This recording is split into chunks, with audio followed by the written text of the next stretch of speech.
હાલો આજે તો હું ગોટાની રેસીપી લઈને આવી છું. તોડી નાખે એવા ઓરિજિનલ ગોટા બનાવીશું.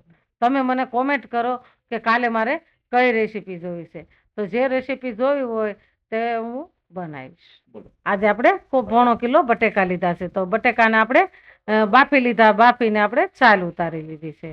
હવે આપણે એને પીસી લેશું અને એકદમ પીસી લેશું કે આપણે માવા જેવું બનાવી નાખીશું. અજમા નાખી દઈશું. આપણે અજમાને થોડાક કસળી લઈશું. જીરું નાખીશું, વરિયાળી નાખીશું, મીઠું નાખીશું સ્વાદ પ્રમાણે, ગરમ મસાલો નાખીશું, ધાણા જીરું નાખીશું, આદુ લસણ મરચાની પેસ્ટ નાખીશું. સ્વાદ માટે આપણે ખાંડ નાખીશું. અડધું લીંબુ નીસોવીશું. લીંબુનો સ્વાદ તો બહુ સરસ આવે છે. આપણે એની ઉપર લીલા ધાણા નાખીશું.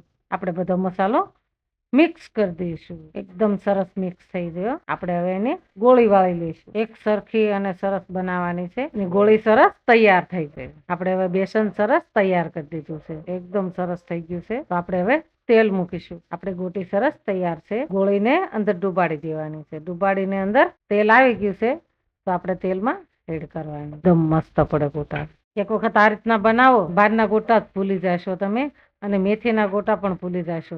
એકદમ મસ્ત બનાવ્યા. આપણો વિડીયો સરસ તૈયાર થઈ ગયો છે. તો તમારે મારો દ્રાક્ષના અથાણાનો વિડીયો જોવો હોય તો તમે આ વિડીયો ઉપર ક્લિક કરી અને જોઈ શકો છો.